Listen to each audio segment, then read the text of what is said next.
ಎಲ್ಲರಿಗೂ ನಮಸ್ಕಾರ. ಮತ್ತೊಮ್ಮೆ ಈ ಏಜೆನ್ಸಿ ಮತ್ತು ಏಜೆನ್ಸಿ ಅಂದರೇನು, ಏಜೆಂಟ್ ಅಂದ್ರೆ ಯಾರು, ಮತ್ತೆ ಮಾಲೀಕ ಅಂದ್ರೆ ಯಾರು, ಮತ್ತೆ ಈ ಮ್ಯಾಗ್ಝಿಮ್ ಬಗ್ಗೆ ಮ್ಯಾಗ್ಝಿಮ್ ಅಂತ ಹೇಳಿದ್ರೆ ಈ delegated power cannot be further redelegated ಅಂದ್ರೆ ಡೆಲಿಗೇಟಸ್ ನಾನ್ ಪೊಟೆಸ್ಟ್ ಡೆಲಿಗರೆ ಅನ್ನುವ ಮ್ಯಾಕ್ಸಿಮ್ ಅನ್ನ ವಿಶ್ಲೇಷಿಸಿ. ಈ ಪ್ರಶ್ನೆಗೆ ನಾವು ಉತ್ತರವನ್ನು ನೋಡೋಣ. ಈಗಾಗಲೇ ನಾವು ಏಜೆನ್ಸಿ ಪದವನ್ನ, ಏಜೆನ್ಸಿ ಒಂದು ಕಲ್ಪನೆಯನ್ನ ಹಲವಾರು ಆಯಾಮಗಳಿಂದ ನಾವು ನೋಡಿದ್ವಿ. ಅಂದ್ರೆ ಏಜೆನ್ಸಿ ಅಂದ್ರೆ ಏನು, ಯಾರನ್ನ ಏಜೆಂಟ್ ಅಂತ ಕರೀಬಹುದು, ಮತ್ತೆ ಯಾರನ್ನ ನಾವು ಯಜಮಾನ ಅಂತ ಕರೀಬಹುದು, ಮತ್ತೆ ಯಾವ ರೀತಿ ಒಬ್ಬ ಏಜೆಂಟ್ ಅನ್ನ ನೇಮಕಾತಿ ಆಗುತ್ತೆ, ಮತ್ತೆ ಏಜೆನ್ಸಿಯಲ್ಲಿರುವ ಹಲವಾರು ಅತ್ಯವಶ್ಯಕ ಅಂಶಗಳನ್ನ ನೋಡಿದ್ವಿ. ಇದರಲ್ಲಿ ಸುಮಾರು ಪ್ರಶ್ನೆಗಳು ಬರುತ್ತೆ. ಯಾವುದ್ರ ಬಗ್ಗೆ? ಏಜೆನ್ಸಿಯಲ್ಲಿ ನಮ್ಮ ಒಂದು ಪರೀಕ್ಷೆಯಲ್ಲಿ, ಕಾನೂನು ವಿಶ್ವವಿದ್ಯಾಲಯ ಪರೀಕ್ಷೆಯಲ್ಲಿ ಬೇರೆ ಬೇರೆ ಒಂದು ಪ್ರಶ್ನೆಗಳು ಬರುತ್ತೆ.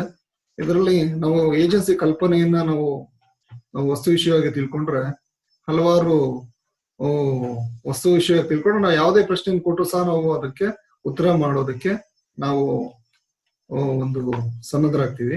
ಅದರಲ್ಲಿ ಮುಖ್ಯವಾಗಿ ಈ ಏಜೆನ್ಸಿಯಲ್ಲಿ ಮುಖ್ಯವಾದ ಒಂದು ವಿಷಯವನ್ನ ನಾವು ಯಾವುದೇ ಪ್ರಶ್ನೆ ಬಂದರೂ ಸಹ ನಾವು ಅದನ್ನ ಒಂದು ಕೇಂದ್ರ ಬಿಂದುವಾಗಿ ಇಟ್ಕೋಬೇಕು. ಅದರಲ್ಲಿ ಯಾವ್ದಂದ್ರೆ ಏಜೆನ್ಸಿಯ ಒಂದು ಟೆಸ್ಟ್ ಆಫ್ ಏಜೆನ್ಸಿ ಅಂದ್ರೆ ಯಾವ ಅಂಶಗಳು ಇರಬೇಕು, ಮತ್ತೆ ಯಾವ ಅಂಶಗಳು ಒಂದು ಏಜೆನ್ಸಿಯನ್ನ ಒಂದು ಕಲ್ಪನೆಯನ್ನ ನಾವು ವಿಶ್ಲೇಷಿಸುವಾಗ ಯಾವ ಅಂಶಗಳನ್ನ ನಾವು ನೋಡ್ಬೇಕು ಅಂದ್ರೆ ಕಾರ್ಯಭಾರತದ ಪರೀಕ್ಷೆ, ಅದನ್ನ ನೋಡ್ಬೇಕು. ಕಾರ್ಯಭಾರತದ ಪರೀಕ್ಷೆಯನ್ನ ನಾವು ವಿಷಯವನ್ನು ನೋಡ್ಬೇಕು. ಅದರಲ್ಲಿ ಮೊದಲನೇ ಒಂದು ಅಂಶ ಏನಂದ್ರೆ capacity to create contractual relationship between principal and third party. ಅಂದ್ರೆ ಒಬ್ಬ ಯಜಮಾನ ಮತ್ತು ಮೂರನೇ ವ್ಯಕ್ತಿಯ ನಡುವಿನ ಒಂದು ಸಂಬಂಧವನ್ನ ಉಂಟು ಮಾಡುವಂತ ಒಂದು ಅಥಾರಿಟಿ ಅಥವಾ ಕೆಪಾಸಿಟಿ ಅದು ಯಾರಿಗಿರುತ್ತೆ ಅಂದ್ರೆ ನಿಮ್ಗೆ ಗೊತ್ತಿರೋ ರೀತಿಯಲ್ಲಿ ಒಬ್ಬ ಕಾರ್ಯಭಾರಿಗೆ ಇರುತ್ತೆ. ಅಂದ್ರೆ ಹಿ ಹಸ್ ಗಾಟ್ ದ ಅಥಾರಿಟಿ. ಅಂದ್ರೆ ಯಾರ್ಯಾರೋ ಮಾಡೋದಕ್ಕೆ ಸಾಧ್ಯ ಆಗಲ್ಲ, ಆತನಿಗೆ ಅದು ಈ ಅಥಾರಿಟಿ ಅನ್ನೋ ಪದವನ್ನ ನಾವು ತುಂಬಾ ಕೂಲಂಕುಷವಾಗಿ ಮತ್ತೆ ತುಂಬಾ ಜಾಗೃತಿಯಾಗಿ ನಾವು ನೋಡ್ಬೇಕಾಗುತ್ತೆ. ಯಾಕಂದ್ರೆ ಇದೇ ಅಥಾರಿಟಿಯಲ್ಲೇ ಎಲ್ಲಾ ವಿಷಯಗಳು ಬರುತ್ತೆ. ಅದರಲ್ಲಿ ಅಥಾರಿಟಿ ಅಂತ ಹೇಳಿದ್ರೆ ಆ ಅಥಾರಿಟಿ ಅನ್ನೋ ಪದದಲ್ಲಿ ಹೊಣೆಗಾರಿಕೆ, ಬಾಧ್ಯತೆ ಇದೆಲ್ಲ ಬರುತ್ತೆ. ಅಂದ್ರೆ ಒಬ್ಬ ಕಾರ್ಯಭಾರಿಯ ಒಂದು ಹೊಣೆಗಾರಿಕೆ, ಅವನ ಅಧಿಕಾರವನ್ನ ಮೀರಿದ್ರೆ ಅವನ ಹೊಣೆಗಾರಿಕೆ. ಇದನ್ನ ನಾವು ಕಲಂ 226ರಿಂದ 233 ಕಲಂಗಳ ನೋಡ್ತೀವಿ. We can see the agents liability to the third persons under section 226 to 233. ಈ ವಿಷಯವನ್ನ ನಾವು ನೋಡ್ತೀವಿ. ಯಾಕಂದ್ರೆ ಅವನು ತನ್ನ ಅಧಿಕಾರವನ್ನ ದುರುಪಯೋಗ ಮಾಡಂಗಿಲ್ಲ, ಮತ್ತೆ ಅಧಿಕಾರದ ಒಂದು ಲಕ್ಷ್ಮಣ ರೇಖೆಯಿಂದ ದಾಟುವ ಹಾಗೆ ಇಲ್ಲ. ಅದಕ್ಕೋಸ್ಕರ ಅದು ಮುಖ್ಯ ಒಂದು ಕಾರ್ಯಭಾರತ್ವದ ಪರೀಕ್ಷೆ ಅಂತ ಹೇಳ್ಬೋದು. ಎರಡನೇದು, ಅವನು ಕಾರ್ಯಭಾರಿಯು ತನ್ನ ಕೃತ್ಯಕ್ಕೆ ಮಾಲೀಕನನ್ನ ಬಂಧನಕಾರಿಯನ್ನಾಗಿಸುವುದು. That means the agent can make principal liable for the acts of the agent. ಅಂದ್ರೆ agent can make the principal to liable for his acts. ಅಂದ್ರೆ ತನ್ನ ಕೃತ್ಯಕ್ಕೆ, ತನ್ನ ಕಾರ್ಯಕ್ಕೆ ಒಬ್ಬ ಯಜಮಾನನನ್ನ ಅವನು ಬಾಧ್ಯತೆಯನ್ನಾಗಿ ಮಾಡಬಹುದು. ಈ ವಿಷಯಗಳನ್ನ ನಾವು ನೋಡ್ತೀವಿ. ಇದನ್ನ ಇಟ್ಕೊಂಡು ನಾವು ಪೂರ್ತಿ ಯಾವ್ದು rights and liabilities of the agents, rights and liabilities of the principal, ಮತ್ತೆ ಎಲ್ಲಾ ವಿಷಯಗಳನ್ನ ನಾವು ಇದನ್ನ ನೋಡ್ಬೇಕಾಗುತ್ತೆ. ಯಾವ್ದ್ರಲ್ಲಿ ಈ ಕಾರ್ಯಭಾರತ್ವದ ಪರೀಕ್ಷೆಯನ್ನ ಒಂದು ಮಾನದಂಡವಾಗಿ ಇಟ್ಕೊಂಡು ನಾವು ನೋಡ್ಬೇಕಾಗುತ್ತದೆ. ಮತ್ತೆ ಈ ಒಂದು ಏಜೆನ್ಸಿಯಲ್ಲಿ ನಾವು ಕೆಲವೊಂದು ಮ್ಯಾಗ್ಝಿಮ್ಸ್ ಅಂದ್ರೆ ಕೆಲವೊಂದು ಲ್ಯಾಟಿನ್ ಮ್ಯಾಗ್ಝಿಮ್ಸ್ ಅನ್ನ ನಾವು ನೋಡ್ತೀವಿ. ಅದರಲ್ಲಿ ಇದು ಡೆಲಿಗೇಟಸ್ ನಾನ್ ಪೊಟೆಸ್ಟೆಡ್ ಡೆಲಿಗರೆ ಒಂದಾಯ್ತು. ಮತ್ತೆ ಅದರ ಜೊತೆಗೆ ನಾವು ಕ್ವಿ ಫ್ಯಾಸಿಟ್ ಪರ್ ಆಲಿಯಂ ಫ್ಯಾಸಿಟ್ ಪರ್ಸೆ ಅಂದ್ರೆ ಇದನ್ನ ನಾವು ಈಗಾಗಲೇ ನೋಡಿದೀವಿ. ಅಂದ್ರೆ ಒಬ್ಬ ಕಾರ್ಯಭಾರಿ ಕೃತ್ಯ ಯಜಮಾನನ ಕೃತ್ಯಕ್ಕೆ ಸಮಾನವಾಗಿರ್ತದೆ. ಅಂದ್ರೆ ಯಜಮಾನ ಏನು ಕೃತ್ಯವನ್ನ ಮಾಡ್ತಾನೆ ಅದು ಒಂದು ಸಮಾನ. ಅಂದ್ರೆ ಒಂದ್ ವೇಳೆ ಕಾರ್ಯಭಾರಿ ಏನಾದ್ರೂ ಒಂದು ತಪ್ಪು ಮಾಡಿದ್ರೆ ಅಥವಾ ಏನಾದ್ರೂ ಒಂದು ಮೂರನೇ ವ್ಯಕ್ತಿಗೆ ಒಂದು ನಷ್ಟ ಉಂಟು ಮಾಡಿದ್ರೆ ಅವಾಗ ಯಜಮಾನ ತಾನೇ ಮಾಡಿದಂತೆ ಆ ಏನು ಕೃತ್ಯದ ನಷ್ಟವನ್ನ ಅವನು ಭರಿಸಿಕೊಡ್ಬೇಕಾಗುತ್ತದೆ. ಅದರಲ್ಲಿ ಅದೇ ರೀತಿಯಲ್ಲಿ ನಾವು ಇವಾಗ ಈ ದಿನ ಒಂದು ಕಲ್ಪನೆ ಡೆಲಿಗೇಟ್ ನಾನ್ ಪ್ರೊಟೆಸ್ಟೆಡ್ ಡೆಲಿಗರೆ ಒಂದು ಮ್ಯಾಕ್ಸಿಮಮ್ ಅನ್ನು ಡಿಸ್ಕಸ್ ಮಾಡೋಣ. ಇದರಲ್ಲಿ ಮುಖ್ಯವಾಗಿ ನಾವು ಒಬ್ಬ ವ್ಯಕ್ತಿಯು ಅಂದ್ರೆ ಒಬ್ಬ ಕಾರ್ಯಭಾರಿಯು ತನಗೆ ಪ್ರತ್ಯಾಯೋಜಿಸಲ್ಪಟ್ಟ ಕರ್ತವ್ಯವನ್ನ ಮರು ಪ್ರತ್ಯಾಯೋಜನೆ ಮಾಡಲ್ಪಡುವಂತಿಲ್ಲ. ಈ ತರ ಒಂದು ವಸ್ತು ವಿಷಯವಾಗಿರುತ್ತದೆ. ಇದರಲ್ಲಿ ನಾವೇನ್ ನೋಡ್ತೀವಿ ಅಂದ್ರೆ ಇದೆಲ್ಲ ವಿಷಯಗಳಲ್ಲಿ ಏನಕ್ಕೆ ನಾವು ಇಷ್ಟು ಟೆಸ್ಟ್ ಆಫ್ ಏಜೆನ್ಸಿ ಮತ್ತೆ ಇದರಲ್ಲಿ ಎಷ್ಟು ಹೆಚ್ಚಿನ ಒತ್ತು ಕೊಡೋದಂದ್ರೆ ಈ ಯಜಮಾನ ಅಂದ್ರೆ ಪ್ರಿನ್ಸಿಪಾಲ್ ಮತ್ತೆ ಏಜೆಂಟ್ ಇವರ ಇಬ್ಬರ ನಡುವಿನ ಒಂದು ಸಂಬಂಧ ಯಾವ ರೀತಿ ಇರುತ್ತೆ ಅಂದ್ರೆ ಒಂದು ಫಿಡ್ಯೂಷಿಯರಿ ರಿಲೇಶನ್ಶಿಪ್ ಅಂದ್ರೆ ಅದು ಒಂದು ನ್ಯಾಸತ್ವದ ಒಂದು ಕಲ್ಪನೆ ಅಂತ ಇರುತ್ತದೆ. ಅಂದ್ರೆ ನ್ಯಾಸತ್ವದ ಕಲ್ಪನೆ ಅಂತ ಹೇಳಿದ್ರೆ ಇವಾಗ ನಾವು ನ್ಯಾಸತ್ವದ ಕಲ್ಪನೆ ಅಂತ ಹೇಳಿದ್ರೆ ಇವಾಗ ನಿಮ್ಗೆ ಗೊತ್ತಿದೆ ಟ್ರಸ್ಟ್ ಯಾವ ರೀತಿ ಇರುತ್ತೆ ಅಂದ್ರೆ ಅದರಲ್ಲಿ ಈ ಟ್ರಸ್ಟ್ ಅಲ್ಲಿ ಯಾವ ರೀತಿ ನಾವು ವಿಷಯಗಳನ್ನ ನೋಡ್ತೀವಿ ಅಂತ ಹೇಳ್ಬಿಟ್ಟು ಅಂದ್ರೆ ಇದು ಅಷ್ಟು ಏನು ತುಂಬಾ ಜಾಗರೂಕತೆಯಿಂದ ಕೆಲಸ ಮಾಡ್ಬೇಕು. ಆದ್ರಿಂದ ಈ ಹೊಣೆಗಾರಿಕೆ, ಈ ಏನು ಸತ್ವ ಪರೀಕ್ಷೆ ಅಥವಾ ಕಾರ್ಯಭಾರದ ಪರೀಕ್ಷೆ, ಮತ್ತೆ ಅವರ ನಡುವಿನ ಒಂದು ಕಾನೂನಾತ್ಮಕ ಸಂಬಂಧ ಅಂದ್ರೆ ಪ್ರಿನ್ಸಿಪಾಲ್ ಮತ್ತೆ ಏಜೆಂಟ್ ನಡುವಿನ ಸಂಬಂಧ, ಮತ್ತೆ ಒಬ್ಬ ಪ್ರಿನ್ಸಿಪಾಲ್ ಅಂದ್ರೆ ಯಜಮಾನ ಮತ್ತು ಮೂರನೇ ವ್ಯಕ್ತಿಯ ನಡುವಿನ ಸಂಬಂಧ, ಅದು ಕಾನೂನಾತ್ಮಕ ಸಂಬಂಧ, ಈ ರೀತಿಯಾಗಿ ನೋಡ್ತೀವಿ. ಇದರಲ್ಲಿ ಈ ಡೆಲಿಗೇಟಸ್ ನಾನ್ ಪ್ರೊಟೆಸ್ಟೆಡ್ ಡೆಲಿಗರೆ ಈ ಒಂದು ಮ್ಯಾಕ್ಸಿಮ್ ಅಲ್ಲಿ ನಾವು ಏನ್ ನೋಡ್ತೀವಿ ಅಂತ ಹೇಳಿದ್ರೆ ಇದರಲ್ಲಿ ಉಪ ಕಾರ್ಯಭಾರಿಯ ಒಂದು ಕಾರ್ಯವನ್ನ ನೋಡ್ತೀವಿ. ಅಂದ್ರೆ ಉಪ ಕಾರ್ಯಭಾರಿಯ ಒಂದು ಪ್ರಾಶಸ್ತ್ಯವನ್ನ ನೋಡ್ತೀವಿ. ಅಂದ್ರೆ ಇದರಲ್ಲಿ ಈ ಡೆಲಿಗೇಟಸ್ ನಾನ್ ಪ್ರೊಟೆಸ್ಟೆಡ್ ಡೆಲಿಗರೆ ಅಥವಾ ಅದನ್ನ ನಾವು ಏನಂತ ವೈಕೇರಿಯಸ್ ನಾನ್ ಹ್ಯಾಬಿಟ್ ವೈಕೇರಿಯಸ್ ಅನ್ನುವಂತ ಒಂದು ಸಮಾನ ಕಲ್ಪನೆಯನ್ನ ಸಹ ಸಮಾನ ಒಂದು ಲ್ಯಾಟಿನ್ ಮ್ಯಾಕ್ಸಿಮ್ ಅನ್ನ ಸಹ ನೋಡ್ತೀವಿ. ಅದರಲ್ಲಿ ಯಾವ ಪ್ರತ್ಯಾಯೋಜಿಸಲ್ಪಟ್ಟ ಅಧಿಕಾರವು ಮರು ಪ್ರತ್ಯಾಯೋಜನೆ ಮಾಡುವಂತಿಲ್ಲ. ಇದು ಯಾವ್ದ್ರಲ್ಲಿ ನೋಡ್ತೀವಿ ಅಂದ್ರೆ ಸೆಕ್ಷನ್ 190 ಅದ್ರ ಪ್ರಕಾರ ಏನಂದ್ರೆ section 190 of the act provides that agent cannot lawfully employ another person to perform acts which he has expressly or impliedly undertaken to perform. ಅಂದ್ರೆ ಇದರ ಪ್ರಕಾರ ಏನಂದ್ರೆ ಒಬ್ಬ ಕಾರ್ಯಭಾರಿಯು ತಾನೇ ಸ್ವತಃ ಮಾಡುವನೆಂದು ಸ್ಪಷ್ಟಪಡಿಸಿಕೊಂಡು ಕಾರ್ಯಗಳನ್ನು ಮಾಡಲು ಇನ್ನೊಬ್ಬನನ್ನು ನ್ಯಾಯಸಮ್ಮತವಾಗಿ ನೇಮಿಸಲಾರ. ಅಂದ್ರೆ section 190 of the act provides that agent cannot lawfully employ another person to perform acts which he has expressly or impliedly undertaken to perform personally by himself. ಅಂದ್ರೆ ತಾನು ಖುದ್ದಾಗಿ ಒಂದು ಕೆಲಸವನ್ನ ಮಾಡ್ತೀನಿ ಅಂತ ಒಪ್ಪಿಕೊಂಡಿರುವ ಒಂದು ಕೆಲಸವನ್ನ ಕಾರ್ಯವನ್ನ ಮತ್ತೊಬ್ಬನಿಗೆ ಅವನು ವಹಿಸಿಕೊಡಲಾರ. ಅದು ಒಂದು ಸ್ಪಷ್ಟವಾಗಿರ್ಬೋದು, ಅದು ಅವ್ಯಕ್ತವಾಗಿರ್ಬೋದು. ಅಂದ್ರೆ ಇವೆಲ್ಲ ನಿಮ್ಗೆ ಗೊತ್ತಿದೆ, ಇವೆಲ್ಲ ನಾವು ಡಿಸ್ಕಸ್ ಮಾಡಿದ್ವಿ ಎಕ್ಸ್ಪ್ರೆಸ್ಲಿ ಅಥವಾ ಇಂಪ್ಲೈಡ್ಲಿ ಹೇಗೆ ಒಂದು ಕಾರ್ಯಭಾರತ್ವ ಒಂದು ಕಲ್ಪನೆ ಇರುತ್ತೆ. ಅದರಲ್ಲಿ ಒಂದು ಕ್ರಿಯೇಷನ್ ಆಫ್ ಏಜೆನ್ಸಿ ನೋಡಿದ್ವಿ. ನಿಮ್ಗೆ ಎಕ್ಸಾಮ್ ಅಲ್ಲಿ ಈ ಕ್ರಿಯೇಷನ್ ಆಫ್ ಏಜೆನ್ಸಿ ಬಗ್ಗೆನೂ ಸಹ ಒಂದು ಪ್ರಶ್ನೆಗಳು ಕೊಡ್ತಾರೆ. ಅದು ತುಂಬಾ ಇಂಪಾರ್ಟೆಂಟ್. ಕ್ರಿಯೇಷನ್ ಆಫ್ ಏಜೆನ್ಸಿ ಇನ್ನು ತುಂಬಾ ಇಂಪಾರ್ಟೆಂಟ್. ಅದರಲ್ಲಿ ಕೈಂಡ್ಸ್ ಆಫ್ ಏಜೆಂಟ್ಸ್ ಅನ್ನು ನೋಡ್ತೀವಿ. ಅಂದ್ರೆ ಕೈಂಡ್ಸ್ ಆಫ್ ಏಜೆಂಟ್ಸ್ ಅಂತ ಹೇಳಿದ್ರೆ ಅದರಲ್ಲಿ ಯಾವ ರೀತಿಯ ಒಂದು ಕಾರ್ಯಭಾರಿಗಳಿರ್ತಾರೆ ಅಂತ ಹೇಳ್ಬಿಟ್ಟು ಅದರಲ್ಲಿ ನಾವು ಈಗಾಗಲೇ ನೋಡಿದ್ವಿ. ಅದರಲ್ಲಿ ಏನಂದ್ರೆ ಒಂದು ಮರ್ಕೆಂಟೈಲ್ ಏಜೆಂಟ್ಸ್ ಮತ್ತೆ ನಾನ್ ಮರ್ಕೆಂಟೈಲ್ ಏಜೆಂಟ್ಸ್ ನೋಡಿದ್ವಿ.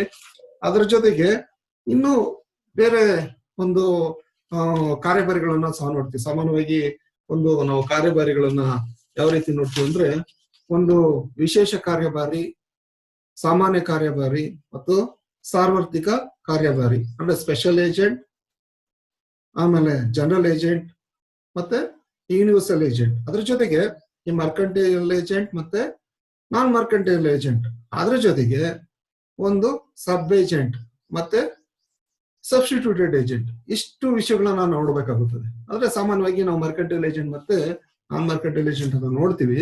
ಆದ್ರೆ ಈ ಕಲ್ಪನೆಯಲ್ಲಿ ನಾವು ಸಬ್ ಏಜೆಂಟ್ ಅನ್ನ ಒಂದು ಒಂದು ವಿಷಯವನ್ನ ನಾವು ಸೆಕ್ಷನ್ 191 ಅಲ್ಲಿ ನೋಡ್ತೀವಿ. 191 ನಲ್ಲಿ ನೋಡ್ತೀವಿ. ಆದ್ರೆ 190 ಬರೀ ಈ ಡೆಲಿಗೇಟಸ್ ನಾನ್ ಪ್ರೊಟೆಸ್ಟೆಡ್ ಡೆಲಿಗರಿ ಬಗ್ಗೆ ಹೇಳುತ್ತೆ.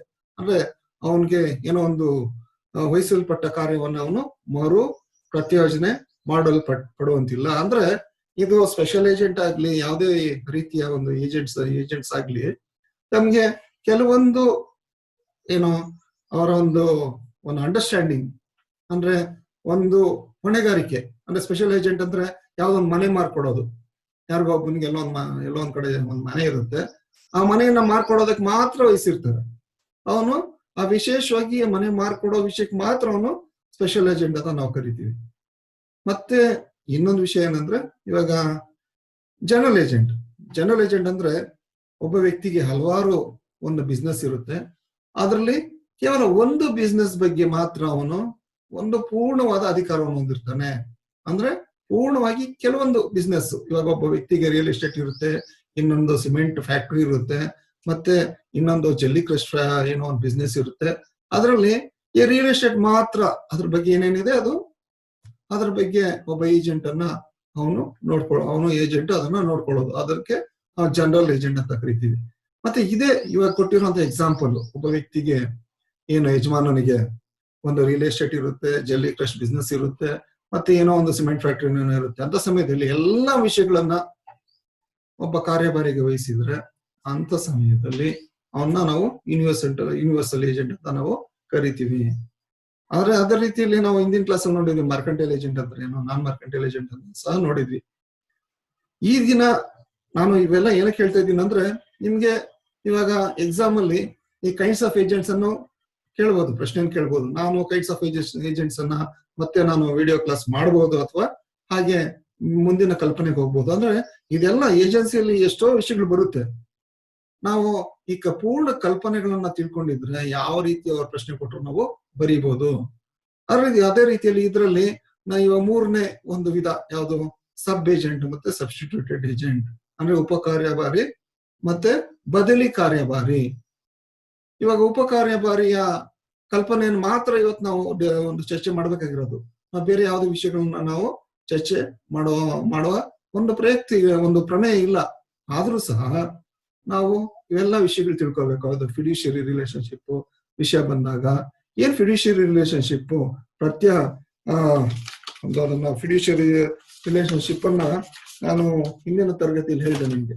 ಅದನ್ನ ಏನಂತ ನಾವು ಕರಿತೀವಿ ಅಂತ ನಾನು ಹೇಳಿದೆ ನಿಮ್ಗೆ.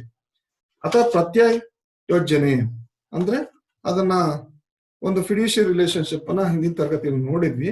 ಅದನ್ನ ನಾವು ನೋಡೋಣ. ಇನ್ನ ಅದನ್ನ ಫಿಡ್ಯೂಷಿಯರಿ ರಿಲೇಶನ್ಶಿಪ್ ಬಗ್ಗೆನೇ ನಿಮ್ಗೂ ಏನು ಮಾಡ್ಬೋದು, ಅವರು ಒಂದು ಕ್ವಶನ್ ಕೊಡ್ಬೋದು. ಯಾಕಂದ್ರೆ ನಾವು ಯಾವ ರೀತಿಯ ಒಂದು ಮಾನಸಿಕ ಸ್ಥಿತಿಯನ್ನ ಹೊಂದಿರ್ತೀವಿ ಅಂದ್ರೆ, ಬರೀ ಈ ಪ್ರಶ್ನೆಗಳು ಮಾತ್ರ ಬರುತ್ತೆ, ಈ ರೀತಿಯ ಪ್ರಶ್ನೆಗಳಿಗೆ ನಾವು ಉತ್ತರ ಮಾಡ್ತೀವಿ, ಬರೀ ಈ ತರ ಅಂತ ಅನ್ಕೋತೀವಿ. ಅಂದ್ರೆ ಅದರಲ್ಲಿ ವಿಶ್ವವಿದ್ಯಾಲಯದಲ್ಲಿ ಏನಂದ್ರೆ ಪೂರ್ಣವಾಗಿ ನಾವು ತಿಳ್ಕೊಂಡಿರ್ಬೇಕು, ಕಲ್ಪನೆಯನ್ನ ತಿಳ್ಕೊಂಡಿರ್ಬೇಕು, ಮತ್ತೆ ಪೂರ್ತಿ ವಸ್ತು ವಿಷಯನ ತಿಳ್ಕೊಂಡಿರ್ಬೇಕು, ಪೂರ್ತಿ ಅಂಶಗಳನ್ನ ತಿಳ್ಕೊಂಡಿರ್ಬೇಕು. ಅದ್ರಲ್ಲಿ ಯಾವ ರೀತಿ ಇರುತ್ತಂದ್ರೆ, ನಾವು ಕೆಲವೊಂದು ಅಂಶಗಳನ್ನ ಬಿಟ್ಬಿಟ್ರೆ ಅದಕ್ಕೆ ಅವರು ಮಾರ್ಕ್ಸ್ ಕೊಡಲ್ಲ. ಅದೇ ಆ ಸಂಬಂಧ ಅವರು ನಮ್ಗೆ ಒಂದು ಹೆಚ್ಚಿನ ಅಂಕ ಸಿಗಲ್ಲ. ನಾವು ಪಾಸ್ ಆಗ್ಬೋದು, ಆದ್ರೆ ಹೆಚ್ಚಿನ ಅಂಕಗಳು ನಮ್ಗೆ ಸಿಗೋ ಒಂದು ಅವಕಾಶಗಳು ಕಡಿಮೆ ಆಗ್ಬೋದು. ಆದ್ರಿಂದ ಇದರಲ್ಲಿ ನಾವು ಈ explain the concept of agency and explain the maxim delegatus non potest ಡೆಲಿಗರಿಯಲ್ಲಿ ನಾವು ಕೆಲವೊಂದು ವಸ್ತು ವಿಷಯಗಳನ್ನ ಪೂರ್ಣ ತಿಳ್ಕೊಂಡಿದ್ರೆ ನಾವು ಅದಕ್ಕೆ ಉತ್ತರ ಮಾಡೋದಕ್ಕೆ ತುಂಬಾ ಸರಳವಾಗುತ್ತೆ ಅಂತ ಹೇಳ್ಬಿಟ್ಟು. ಅಂದ್ರೆ ಇವಾಗ ಸೆಕ್ಷನ್ 190 ಬಗ್ಗೆ ನೋಡಿದ್ವಿ. ಅದರಲ್ಲಿ ಒಬ್ಬ ವ್ಯಕ್ತಿ ತನಗೆ ಪ್ರತ್ಯೋಜಿಸಲ್ಪಟ್ಟ ಕಾರ್ಯವನ್ನ ಮತ್ತೊಬ್ಬ ವ್ಯಕ್ತಿಗೆ ಅಂದ್ರೆ ಸಬ್ ಏಜೆಂಟ್ಗೆ ಅವನು ವಹಿಸುವಂತಿಲ್ಲ. ಇದು ಗ್ರೌಂಡ್ ರೂಲ್. ಅದನ್ನ ನಾವೇನಂತ ಕರಿತೀವಿ, ಇದನ್ನ ಗ್ರೌಂಡ್ ರೂಲ್ ಅಂತ ನಾವು ಕರಿತೀವಿ. ಈ ಗ್ರೌಂಡ್ ರೂಲ್ ಅನ್ನ ನಾವು ನೋಡಿದ್ಮೇಲೆ ನೆಕ್ಸ್ಟ್ ಇದರಲ್ಲಿ ಏನಿರುತ್ತೆ ಅಂದ್ರೆ, it is because the contract of agency is of a fiduciary character. ಅಂದ್ರೆ ಇದನ್ನ ನಾವು ನೋಡಿದ್ವಿ, ಅದ್ ಯಾವ ರೀತಿ ಒಂದು ಸಂಬಂಧ, ಯಾವ ರೀತಿ ಇದನ್ನ ನಾವು ನೋಡಿದ್ವಿ. ಯಾಕಂದ್ರೆ ಅದನ್ನ ಮತ್ತೆ ಅವರು ಎಕ್ಸ್ಪ್ಲೈನ್ ಮಾಡೋದೇನಂದ್ರೆ, the confidence reposed by principal on the agent. ಇದೇನಂದ್ರೆ, ಈ ಫಿಡ್ಯೂಷಿಯರಿ ಕ್ಯಾರೆಕ್ಟರ್ ಯಾವಾಗ ಬರುತ್ತೆ ಅಂದ್ರೆ, ನಾನು ಹೇಳ್ತೇನೆ ನ್ಯಾಯಸತ್ವ ಅನ್ನೋ ಒಂದು ಕಲ್ಪನೆಯಲ್ಲಿ ಬರುತ್ತೆ ಅಂತ ಹೇಳಿದೆ ನಾನು.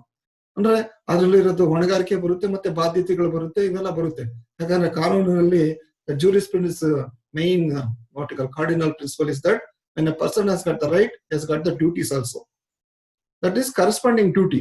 ಯಾವ ರೀತಿ ಅವನಿಗೆ ಹಕ್ಕಿರುತ್ತೆ ಅಂತ ಸಮಯದಲ್ಲಿ ಅವನು ಕರ್ತವ್ಯಗಳನ್ನ ಸಹ ಹೊಂದಿರ್ತಾನೆ. ಅದ್ ಯಾವ ರೀತಿ, ಯಾವ್ರ ಮೇಲೆ, ಯಾವ ಕಲ್ಪನೆ ಮೇಲೆ, ಯಾವ್ದ್ರ ಮೇಲೆ ಆಧಾರ ಇರುತ್ತಂದ್ರೆ ನಾವು ಇವೆಲ್ಲ ಕರಾರು ಅಂದ್ರೆ ಒಂದು ಕಾಂಟ್ರಾಕ್ಟ್ ಮತ್ತೆ ಒಪ್ಪಂದಗಳು ಇಂಥದ್ರ ಮೇಲೆ ನಿಂತಿರುತ್ತೆ. ಅವ್ರು ಯಾವ ರೀತಿ ಒಪ್ಪಂದ ಮಾಡ್ಕೊಂಡಿರ್ತಾರೆ ಅಂತ ಹೇಳ್ಬಿಟ್ಟು. ಅಂದ್ರೆ ಇದೇನು ಇದ್ರೆ we don't find the strict compartment rules. It has got the exceptions also. ಅಂದ್ರೆ ಅವ್ರು ಯಾವ ರೀತಿ ಒಂದು ಅಗ್ರಿಮೆಂಟ್ ಮಾಡ್ಕೊಂಡಿರ್ತಾರೆ ಅದ್ರ ಮೇಲೆ ನಿಂತಿರುತ್ತದೆ. ಮತ್ತೆ ಮುಂದುವರೆದು, so the agent generally has no authority to further delegate his authority to any other person. ಇಲ್ಲಿ ರಿಪೀಟ್ ಆಗಿದೆ, ಡೆಲಿಗೇಟ್ ಹಿಸ್ ಅಥಾರಿಟಿ. ಇದು ಈ ಸೆಕ್ಷನ್ 190 ಬರುತ್ತೆ. ಇದನ್ನೇ ಬೇರೆ ರೀತಿಯಲ್ಲಿ ಏನ್ ಹೇಳೋದು ಅಂದ್ರೆ ವೈಕೇರಿಯಸ್, ನಾನ್ habit ವೈಕೇರಿಯಸ್ is also another Latin maxim with regard to non-delegation of power. ಇವಾಗ ನಾವು ಇದಕ್ಕೆ ಕೆಲವೊಂದು ಅಪವಾದಗಳನ್ನು ನೋಡ್ತೀವಿ. ಈ ಅಪವಾದಗಳು ಎಲ್ಲಿ ಸಿಗುತ್ತಂದ್ರೆ ನಮ್ಗೆ ಈ ಸಬ್ ಏಜೆಂಟ್ ಸೆಕ್ಷನ್ 191 ಅನ್ನು ಯಾವ ರೀತಿ ಒಬ್ಬ ಸಬ್ ಏಜೆಂಟ್ ಅನ್ನ ಅವನನ್ನ ನೇಮಿಸ್ತಾರೆ, ಅವನನ್ನ 191 192 ಸಬ್ ಏಜೆಂಟ್ ಅನ್ನ ಯಾವ ಇದ್ರಲ್ಲಿ ನೇಮಿಸ್ತಾರೆ ಅನ್ನೋದು 191 192 ಅಲ್ಲಿ ನಾವು ನೋಡ್ತೀವಿ. ಅದರಲ್ಲಿ ಆ ಸಬ್ ಏಜೆಂಟ್ ಅಂದ್ರೆ ಅವನನ್ನ ಯಾರಂತ ಅವನು ಏನಂತ ಅವನು ಕರೀತಾರೆ ಅಂತ ಹೇಳಿದ್ರೆ, ಅವನು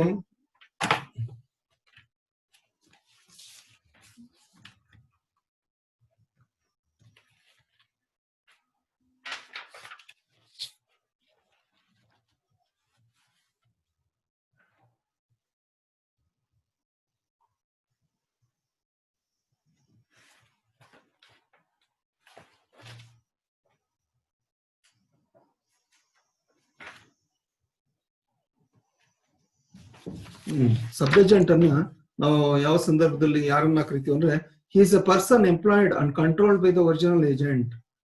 ಅಂದ್ರೆ ಅವನನ್ನ ಯಾರು ನೇಮಿಸ್ತಾರೆ ಅಂತ ಹೇಳಿದ್ರೆ, ಒಬ್ಬ ಸಬ್ ಏಜೆಂಟ್ ಅಥವಾ ಉಪ ಕಾರ್ಯಭಾರಿಯನ್ನ ಯಾರು ನೇಮಿಸ್ತಾರೆ ಅಂದ್ರೆ, ಕಾರ್ಯಭಾರಿನೇ ನೇಮಿಸೋದು. ಯಾರ ಪರವಾಗಿ ಅಂದ್ರೆ ಯಜಮಾನನ ಪರವಾಗಿ. When an act does not require personal skill, the agent my get through the sub agent. ಅಂದ್ರೆ ಅದರಲ್ಲಿ ಪರ್ಸನಲ್ ಒಂದು ವಿಶೇಷವಾದ ಕೌಶಲ್ಯ ಒಂದು ಇರಬೇಕಂತ ಸಂದರ್ಭದವನ್ನ ಹೊರತುಪಡಿಸಿರುವ ಸಂದರ್ಭದಲ್ಲಿ ಒಬ್ಬ ಉಪ ಕಾರ್ಯಭಾರಿಯನ್ನ ನೇಮಿಸಿಕೊಳ್ಳಬಹುದು. Acts of sub agent are bound by the principal. ಅಂದ್ರೆ ಈ ಯಾರು ಒಬ್ಬ ಸಬ್ ಏಜೆಂಟ್ ಒಂದು ಕೃತ್ಯಗಳು ಯಾರ ಪರವಾಗಿ ಮಾಡ್ತಾರೆ ಅಂತ ಹೇಳಿದ್ರೆ, ಒಂದು ಪ್ರಿನ್ಸಿಪಾಲ್ ಅನ್ನ ಪರವಾಗಿ ಮಾಡ್ತಾರೆ. The sub agent is responsible for his acts to the agent but not to the principal. ಅಂದ್ರೆ ಉಪ ಕಾರ್ಯಭಾರಿಗೆ ಮಾತ್ರ ಅವನು ಒಂದು ಬಾಧ್ಯತೆಯನ್ನ ಹೊಂದಿರ್ತಾನೆ. ಅಂದ್ರೆ ಅವನಿಗೆ ಆನ್ಸರ್ ಮಾಡೋದು, ಆದ್ರೆ ಅವನು ಯಜಮಾನನ ಪರವಾಗಿ ಕೆಲಸ ಮಾಡ್ತಾನೆ. But not to principal except in cases of fraud and wilful wrongs. ಯಾಕಂದ್ರೆ ಇದರಲ್ಲಿ ಒಬ್ಬ ಯಜಮಾನನ ಪರವಾಗಿ ಒಬ್ಬ ಉಪ ಕಾರ್ಯಭಾರಿ ಕೆಲಸ ಮಾಡಿದ್ರು ಸಹ ಅವನು is answerable to only to the agent. ಅಂದ್ರೆ ಅದರಲ್ಲಿ ನಾವು ಯಾವುದೋ ಒಂದು ಪ್ರಕರಣವನ್ನ ನಾವು ಒಂದು ಪರೀಕ್ಷೆಯಲ್ಲಿ ಬರೀಬೇಕಂದ್ರೆ, Calico Printers Association versus Barclays Bank. Calico Printers Association ವಿರುದ್ಧ ಬರ್ಕ್ಲೆ ಬ್ಯಾಂಕ್. ಇದರಲ್ಲಿ ಏನಂದ್ರೆ, ಒಬ್ಬ sub agent he has failed to ensure the principal goods which were later destroyed by the fire. ಅಂದ್ರೆ ಉಪ ಕಾರ್ಯಭಾರಿಯು ಒಬ್ಬ ಯಜಮಾನನ ಒಂದು ಸರಕುಗಳನ್ನ ಒಂದು ಇನ್ಶೂರೆನ್ಸ್ ವಿಮೆ ಮಾಡಿಸೋದಕ್ಕೆ ಅವನು ಹೋಗಲ್ಲ. ಆದ್ರೆ ಸಾಮಾನ್ಯವಾಗಿ ನಿಮ್ಗೆ ಗೊತ್ತಿದೆ, ಎಲ್ಲ ವಾಣಿಜ್ಯಾತ್ಮಕ ಸರಕುಗಳು ಅದೆಲ್ಲ ವಿಮೆ ಮಾಡಿಸಿದ್ರೆ ಒಳ್ಳೇದು. ಆದ್ರೆ ಮತ್ತೆ ವಿಮೆ ಮಾಡಿಸೋದು ಒಂದು ಕಡ್ಡಾಯ. ಅದರಲ್ಲಿ ಕಡ್ಡಾಯ ಅಂತ ಹೇಳಿದ್ರೆ, ಒಂದು ವ್ಯಾಪಾರ ವಹಿವಾಟಿನಲ್ಲಿ ಅವರು ಒಂದು ನಷ್ಟವನ್ನ, ಒಂದು ಅಕಾಲಿಕ ನಷ್ಟವನ್ನ ಅವರು ಅದನ್ನ ಹೊರತುಪಡಿಸೋದಕ್ಕೆ ಅವರು ಮಾಡ್ತಾರೆ ವಿಮೆ. ಅದರಲ್ಲಿ ಆ ಸಂದರ್ಭದಲ್ಲಿ ಉಪ ಕಾರ್ಯಭಾರಿಯ ವಿರುದ್ಧವಾಗಿ ಅವನು ಯಜಮಾನ ಮಾಡುವಂತಿಲ್ಲ, ಏನೋ ಆ ನಷ್ಟವನ್ನ ಅವನು ಕ್ಲೈಮ್ ಮಾಡ್ಕೊಳಂಗಿಲ್ಲ. ವಿಮೆ ಮಾಡಿದ್ರೆ ತೊಂದರೆ ಇಲ್ಲ. ಒಬ್ಬರ ವಿಮಾ ಕಂಪನಿ ಅವ್ರು ವಿಮೆ ಮಾಡಿದ್ರೆ ಅದನ್ನ ಅವ್ನಿಗೆ ಏನ್ ನಷ್ಟ, ಒಂದು ಅಗ್ನಿ ದುರಂತನೋ ಅಥವಾ ಬೇರೆ ಯಾವ್ದು ದುರಂತ ಇಂದ ಅವನ ವಸ್ತುಗಳು ಸರಕುಗಳು ನಾಶ ಅಂದ್ರೆ ಅವ್ರು ವಿಮೆ ಕಂಪನಿಯವ್ರು ಕೊಡ್ತಾರೆ. ಅಂದ್ರೆ ಒಂದು ವೇಳೆ ಅವರು ಅವರ ನೆಗ್ಲಿಜೆನ್ಸ್, ನಿರ್ಲಕ್ಷ್ಯತನ, ಯಾರ ನಿರ್ಲಕ್ಷ್ಯತನ, ಒಬ್ಬ ಕಾರ್ಯಭಾರಿ ಮತ್ತೆ ಅಥವಾ ಉಪ ಕಾರ್ಯಭಾರಿ, ಇದರಲ್ಲಿ ಯಾರ ನಿರ್ಲಕ್ಷ್ಯತನದಿಂದ ಹಾನಿ ಉಂಟಾಗಿದೆ ಮತ್ತೆ ಅವರ ನಡುವೆ ಸಂಬಂಧ, ಯಾರ ನಡುವಿನ ಸಂಬಂಧ, ಯಾರು ಯಜಮಾನ ಮತ್ತು ಕಾರ್ಯಭಾರಿ, ಯಜಮಾನ ಮತ್ತು ಉಪ ಕಾರ್ಯಭಾರಿಯ ನಡುವಿನ ಸಂಬಂಧದ ಮೇಲೆ ನಷ್ಟವನ್ನ ಭರ್ತಿ ಮಾಡಿ ಕೊಡಬೇಕು ಅಥವಾ ಇಲ್ವೋ ಅನ್ನೋದನ್ನ ನಾವು ಪ್ರಕರಣಗಳ ಮೇಲೆ ನೋಡ್ತೀವಿ. ಮತ್ತೆ ಅದನ್ನು ನ್ಯಾಯಾಲಯ ಈ ಕರಾರಿನ ಮೇಲೆ ಮತ್ತೆ ಅವರ ಏನು ಪ್ರಾಶಸ್ತ್ಯ ಇದೆ, ಅವರ ಸ್ಥಾನಮಾನದ ಮೇಲೆ ಅದೊಂದು ನ್ಯಾಯಾಲಯ ಪರಿಗಣನೆಗೆ ತೆಗೆದುಕೊಳ್ಳುತ್ತದೆ. ಇದರಲ್ಲಿ the principal could not recover the damages against the sub agent. ಅಂದ್ರೆ ಒಬ್ಬ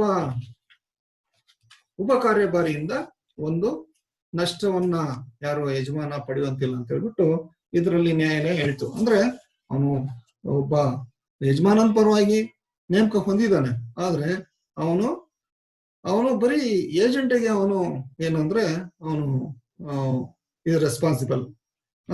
ಇದರಲ್ಲಿ ಈ ಸಬ್ಸ್ಟಿಟ್ಯೂಟೆಡ್ ಏಜೆಂಟ್ ಅಲ್ಲೇ ಬೇರೆ ಕೆಲಸ. ಅದ್ರಲ್ಲಿ ಏನಂದ್ರೆ ಈ ಸಬ್ ಏಜೆಂಟ್ ಮತ್ತೆ ಸಬ್ಸ್ಟಿಟ್ಯೂಟೆಡ್ ಏಜೆಂಟ್ ಅಲ್ಲಿ ಉಪ ಕಾರ್ಯಭಾರಿ ಮತ್ತೆ ಬದಲಿ ಕಾರ್ಯಭಾರಿಯನ್ನ ನೇಮಕ ಮಾಡೋದು ಯಾರು ಏಜೆಂಟೇನೆ. ಇಲ್ಲಿ ಸಬ್ ಏಜೆಂಟ್ ಅಲ್ಲಿ ಉಪ ಕಾರ್ಯಭಾರಿಯು ಒಬ್ಬ ಮಾಲೀಕನ ಪರವಾಗಿ ನೇಮಕ ಮಾಡಿದ್ರು ಸಹ ಅವನು ಕಾರ್ಯಭಾರಿಗೆ ಅವನು ಬಾಧ್ಯತೆಯನ್ನ ಹೊಂದಿರ್ತಾನೆ, ಆದ್ರೆ ಯಜಮಾನನಿಗಲ್ಲ.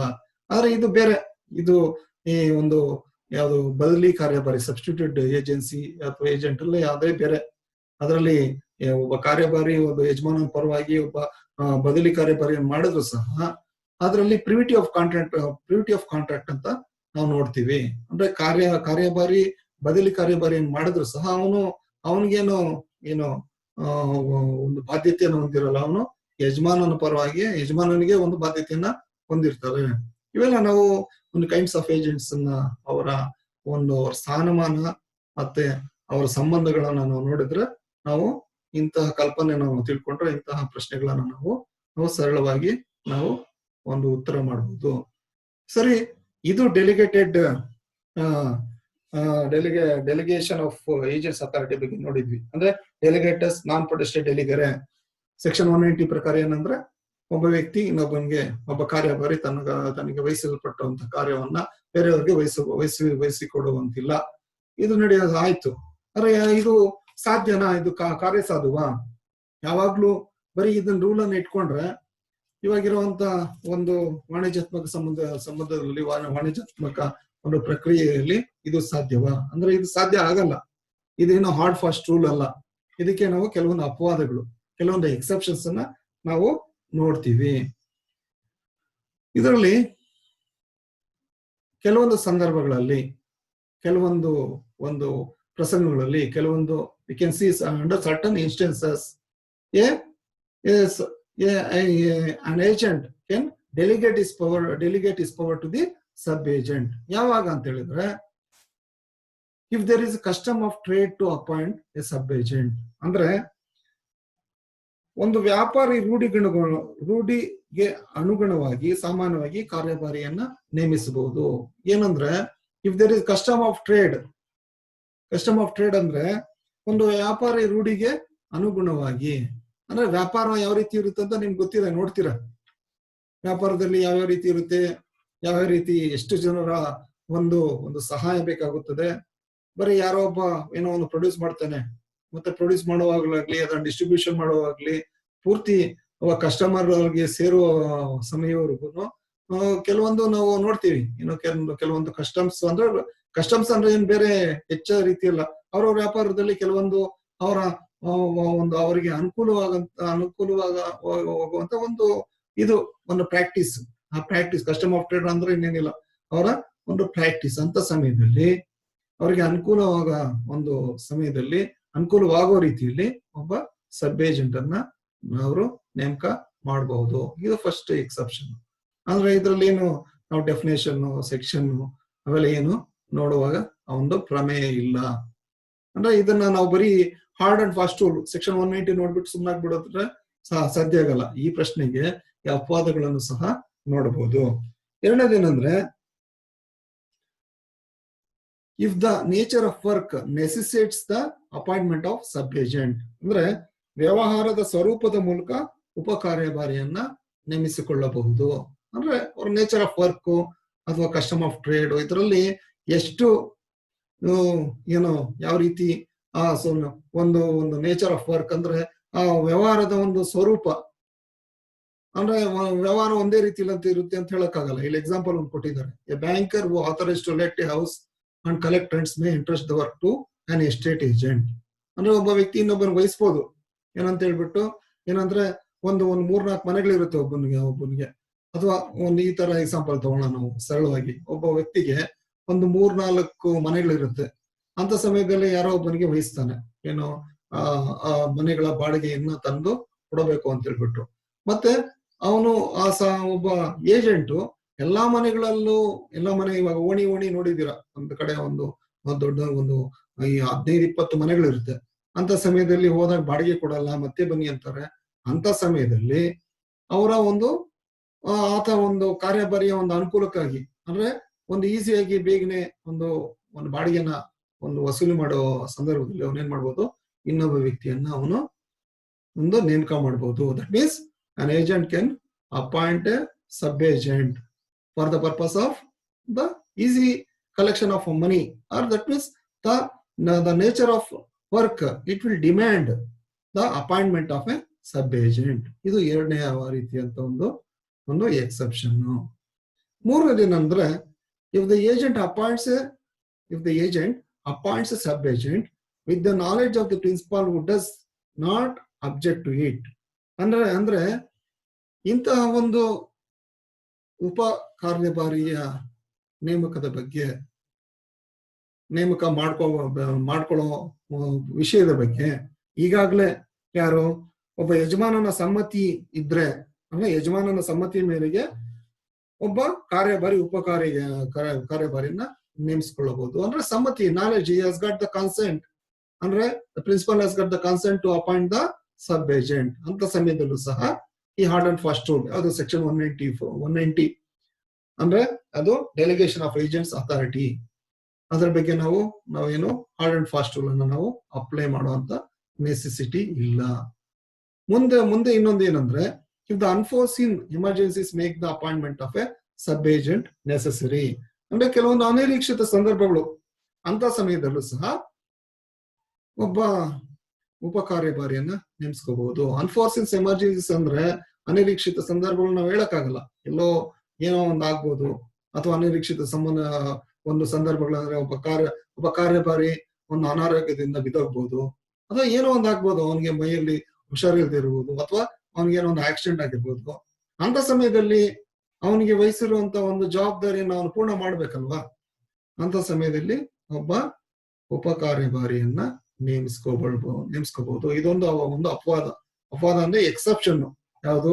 ಆ ಗ್ರೌಂಡ್ ರೂಲ್ ಅಂದ್ರೆ ಸೆಕ್ಷನ್ 190 ಅಲ್ಲಿ ಏನ್ ಹೇಳಿದ್ದಾರೆ ಅಂದ್ರೆ, the delegation of power to the sub agent is not permitted ಅನ್ನೋ ಬಗ್ಗೆ ಹೇಳಿದ್ದಾರೆ. ಅದ್ರ ಬಗ್ಗೆ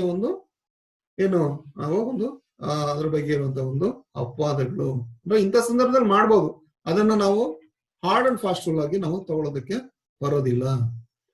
ಮತ್ತೆ ಮುಂದುವರೆದು, if the nature of authority is such as to necessitate appointment of sub agent, ಅಂದ್ರೆ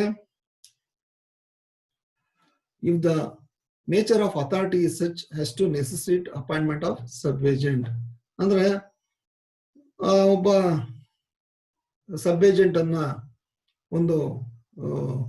ನೇಮಿಸ್ಕೊಳ್ಳುವಂತ ಸಂದರ್ಭ ಅಂದ್ರೆ ಅದು ಇವನಿಗೆ ಆಲ್ರೆಡಿ ಯಾರಿಗೆ ಕಾರ್ಯಭಾರಿಗೆ ಇರುತ್ತೆ, ಅಂದ್ರೆ ಅವ್ರೇನ್ ಕರಾರ್ ಮಾಡ್ಕೊಂಡಿರ್ಬಹುದು, ಅಥವಾ ಯಾರು ಒಬ್ಬ ಪ್ರಿನ್ಸಿಪಾಲ್ ಮತ್ತೆ ಏಜೆಂಟ್ ಈಗಾಗಲೇ ಒಂದು ಕರಾರ್ ಮಾಡ್ಕೊಂಡಿರ್ಬೋದು, ಅವ್ರ ಕಾರ್ಯಗಳಲ್ಲಿ ಹೇಳಿರ್ಬೋದು ಏನಂದ್ರೆ ಒಬ್ಬ ಉಪ ಕಾರ್ಯಭಾರಿಯನ್ನ ನೇಮಿಸ್ಕೋಬಹುದು, ಆಗಿಂದಾಗಿ ಯಾವಾಗ ಬೇಕಾಗುತ್ತೆ ಅವಾಗ ಅವ್ರು ನೇಮಿಸ್ಕೋಬಹುದು, ಅಂದ್ರೆ ಅಗತ್ಯಗಳಿಗೆ ತಕ್ಕಂತೆ ಅವರು ನೇಮಿಸ್ಕೋಬಹುದು ಅಂತ ಹೇಳಿದ್ರೆ, ಅಂತ ಸಮಯದಲ್ಲೂ ಈ ಸೆಕ್ಷನ್ 190 ಅನ್ನಲ್ಲಿ ಹೇಳಿರುವಂತಹ ನಿಯಮಗಳು ಏನು ಕಡ್ಡಾಯವಾಗಿ ಅದ್ರಲ್ಲಿ ಪಾಲನೆ ಮಾಡುವಂತಿಲ್ಲ. ಅಂದ್ರೆ ಏನಕ್ಕೆ ಇದು ಹೇಳ್ತಾ ಇದೀವಿ ಅಂದ್ರೆ, ಇವಾಗ ಸೆಕ್ಷನ್ 190 ಪ್ರಕಾರ ಒಬ್ಬ ಕಾರ್ಯಭಾರಿ ಏನಾದ್ರೂ ಒಂದು ಏನು ಅವನು ತನ್ನ ಅಧಿಕಾರಿ ವ್ಯಾಪ್ತಿಯನ್ನ ಮೀರಿ ಕೆಲಸ ಮಾಡಿದ್ರೆ ಅದರಿಂದ ಆಗುವ ನಷ್ಟಗಳನ್ನ ಅವನು ಯಾರಿಗೆ ಒಬ್ಬ ಯಜಮಾನನಿಗೂ ತುಂಬಿಕೊಡ್ಬೇಕಾಗುತ್ತೆ, ಮತ್ತೆ ಒಬ್ಬ ಮೂರನೇ ವ್ಯಕ್ತಿಗೂ ಸಹ ತುಂಬಿಕೊಡ್ಬೇಕಾಗುತ್ತೆ. ಇದರಲ್ಲಿ ನಾವೇನು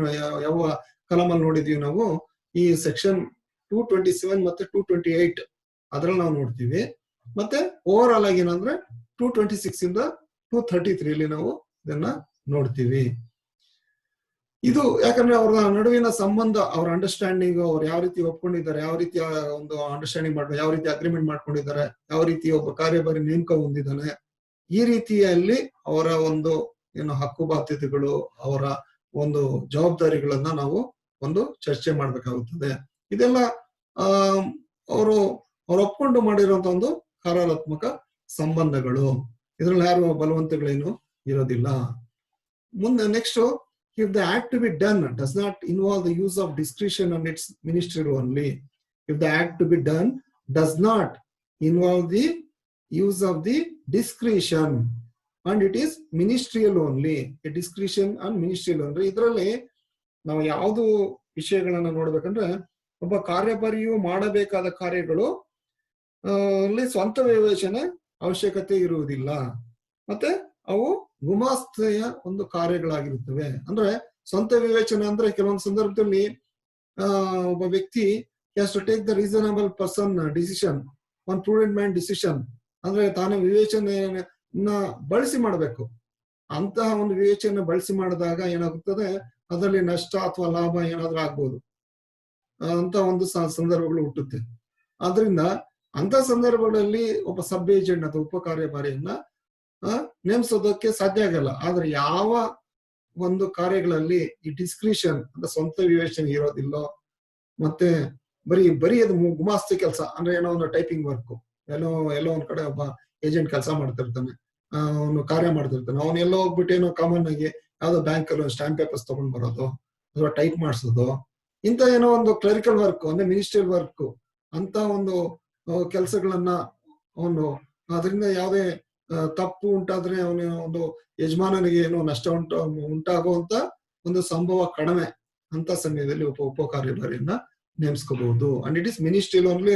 ಮಿನಿಸ್ಟ್ರಿಯಲ್ ಓನ್ಲಿ ಅಂದ್ರೆ ಮಿನಿಸ್ಟರ್ ಅಂತಲ್ಲ, ಅದು ಏನಂದ್ರೆ ಗುಮಾಸ್ತ ತರಹ ಒಂದು ಕೆಲಸಗಳು. ನೆಕ್ಸ್ಟ್ ಏನಂದ್ರೆ,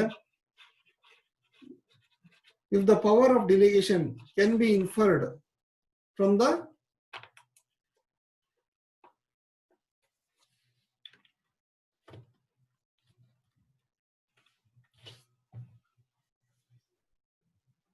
The power of delegation can be inferred from the conduct of both the principal and agent. The power of delegation can be inferred from the conduct of both the principal and agent. ಅಂದ್ರೆ ಇದರಲ್ಲಿ ಮಾಲೀಕ ಮತ್ತು ಕಾರ್ಯಭಾರಿಯ ನಡತೆಯಿಂದ ಉಪ ಕಾರ್ಯಭಾರಿಯ ನೇಮಕ ಅವ್ಯಕ್ತ ರೀತಿಯಲ್ಲಿ ಒಪ್ಪಿಗೆ ರೀತಿಯಲ್ಲಿ ಇದ್ದರೆ, ಮಾಲೀಕ ಮತ್ತು ಕಾರ್ಯಭಾರಿಯ ನಡತೆಯಿಂದ ಉಪ ಕಾರ್ಯಭಾರಿಯ ನೇಮಕ ಅವ್ಯಕ್ತ ರೀತಿಯಲ್ಲಿ ಒಪ್ಪಿಗೆ ರೀತಿಯಲ್ಲಿ ಇದ್ದರೆ, if the power of delegation can be inferred from the conduct of both the principal and agent. ಅಂದ್ರೆ ಅವರ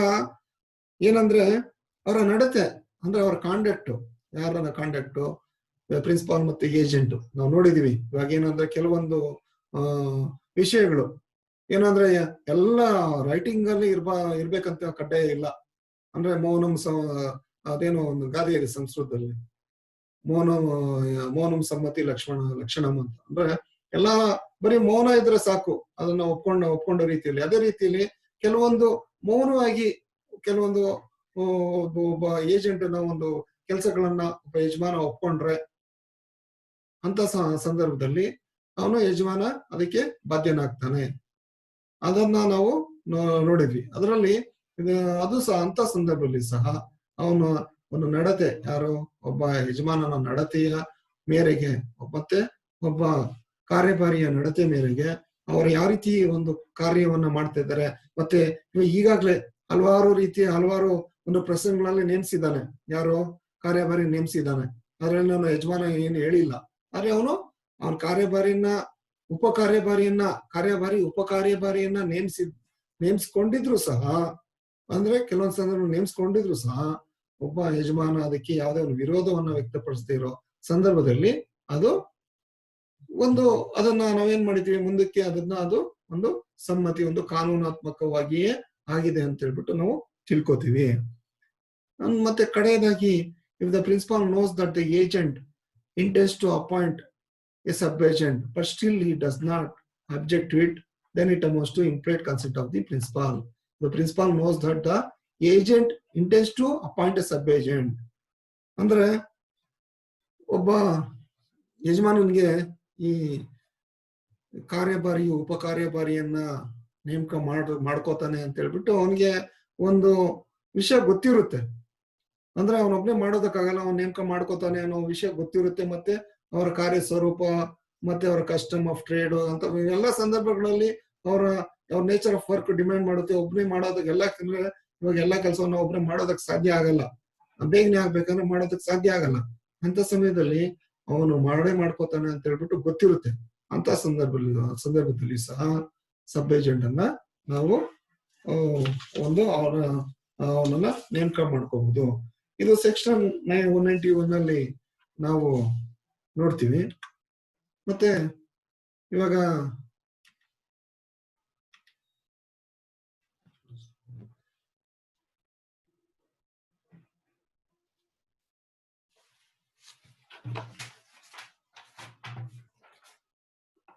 ಇದರಲ್ಲಿ ನಾವು ಏಜೆನ್ಸಿಯಲ್ಲಿ ಇಷ್ಟೆಲ್ಲ ವಿಷಯವನ್ನ ತಿಳ್ಕೊಂಡ್ವಿ. ಅಂದ್ರೆ ಏಜೆಂಟ್ ಅಂದ್ರೆ ಯಾರು, ಮತ್ತೆ ಯಜಮಾನ ಅಂದ್ರೆ ಏನು, ಎಸೆನ್ಷಿಯಲ್ಸ್ ಆಫ್ ಏಜೆನ್ಸಿ ನೋಡಿದ್ವಿ, ಮತ್ತೆ ಕೈಂಡ್ಸ್ ಆಫ್ ಏಜೆಂಟ್ಸ್ ಅನ್ನು ನೋಡಿದ್ವಿ, ಮತ್ತೆ ಬೇರೆ ಕೆಲವೊಂದು ವಿಷಯಗಳನ್ನ ನಾವು ಕೂಲಂಕಷವಾಗಿ ನಾವು ಚರ್ಚೆ ಮಾಡಿದ್ವಿ.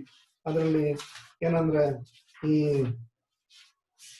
Features and rules of agency ನೋಡಿದ್ವಿ, ಮತ್ತೆ ಪ್ರಿನ್ಸಿಪಲ್ಸ್ ಆಫ್ ಏಜೆನ್ಸಿ ನೋಡಿದ್ವಿ, ಮತ್ತೆ ಈ ಡೆಲಿಗೇಷನ್ ಆಫ್ ಪವರ್ಸ್ ಬಗ್ಗೆ ನಾವು ನೋಡಿದ್ವಿ, ಮತ್ತೆ ಅದಕ್ಕಿರುವಂತಹ ಒಂದು ಅಪವಾದಗಳನ್ನ ನೋಡಿದ್ವಿ. ಮತ್ತೆ ಮುಂದಿನ ತರಗತಿಯಲ್ಲಿ ನಾವು ಈ ಕ್ರಿಯೇಷನ್ ಆಫ್ ಏಜೆನ್ಸಿ, ಮತ್ತೆ ಟರ್ಮಿನೇಷನ್ ಆಫ್ ಏಜೆನ್ಸಿ, ಮತ್ತೆ ಏಜೆನ್ಸಿ ರಾಟಿಫಿಕೇಶನ್, ಮತ್ತೆ ಹಲವಾರು ಕಲ್ಪನೆಗಳಿದೆ. ಅಂದ್ರೆ ಇದು ತುಂಬಾ ಒಂದು ಆಸಕ್ತಿಕರ ಒಂದು ವಿಷಯ. ಅಂದ್ರೆ ಕರಾರು ಅಧಿನಿಯಮನೇ ತುಂಬಾ ಆಸಕ್ತಿ ಆಗಿರುವಂತ ಒಂದು ಅಧಿನಿಯಮ. ಅಂದ್ರೆ ನಾವು ಅದ್ರ ಬಗ್ಗೆ ಪೂರ್ಣವಾಗಿ ತಿಳ್ಕೊಂಡಿದ್ರೆ ಯಾವ ರೀತಿಯಲ್ಲಿ ಒಂದು ಪ್ರಶ್ನೆಗಳು ಬಂದ್ರು ಸಹ ನಾವು ಪರಿಹಾರ ಮಾಡಬಹುದು. ಅದ್ರ ಬಗ್ಗೆ ಮೇನ್ ಕ್ವಶನ್ಸ್ ಬರ್ಬೋದು, ಅದು ಶಾರ್ಟ್ ನೋಟ್ಸ್ ಕ್ವಶನ್ ಬರ್ಬೋದು. ಇವಾಗ ಮೇನ್ ಕ್ವಶನ್ ಅಲ್ಲಿ what is meant by agency ಅಂತ ಕೊಟ್ಬಿಟ್ಟು ಅವರು rights and duties of the agent ಅಂತ ನಾವು ಅದನ್ನು ಬರೀರಿ ಅಂತ ಕೇಳ್ಬಹುದು. ಅಥವಾ ಕ್ರಿಯೇಷನ್ ಆಫ್ ಏಜೆನ್ಸಿ ಬಗ್ಗೆ ಕೇಳ್ಬಹುದು. ಈ ರೀತಿ ಅಂದ್ರೆ ನಾವು ಉತ್ತರಗಳನ್ನ ನಾವು ಒಂದು ತಿಳಿದು ಇಟ್ಕೊಂಡಿರ್ಬೇಕು. ಅಂತ ಸಮಯದಲ್ಲಿ ನಮಗೆ ಪರೀಕ್ಷೆಯಲ್ಲಿ ಒಂದು ಉತ್ತರ ಮಾಡೋದಕ್ಕೆ ತುಂಬಾ ಸರಳವಾಗುತ್ತೆ. ಬರೀ ನಾವು ಒಂದು ಕತೆ ತರ ಓದ್ಕೊಂಡು ಹೋದ್ರೆ ಆಗಲ್ಲ. ಒಂದು ಪ್ರಶ್ನೆಗೆ ನಾವು ಉತ್ತರಗಳನ್ನ ರೆಡಿ ಮಾಡಿ ಇಟ್ಕೊಂಡು ಪೂರ್ಣ ಕಲ್ಪನೆ ಏಜೆನ್ಸಿ ಅನ್ನೋ ಪೂರ್ಣ ಕಲ್ಪನೆ ನಾವು ತಿಳ್ಕೊಂಡಿದ್ರೆ ಯಾವ ರೀತಿ ಪ್ರಶ್ನೆ ಕೊಟ್ರು ನಾವು ಸರಳವಾಗಿ ಉತ್ತರ ಬರೀಬಹುದು. ಇಷ್ಟ ಹೇಳಿ ಈ ಇವತ್ತಿನ ಒಂದು ಆನ್ಲೈನ್ ಕ್ಲಾಸ್ ಅನ್ನ ಮುಗಿಸ್ತಾ ಇದ್ದೀನಿ.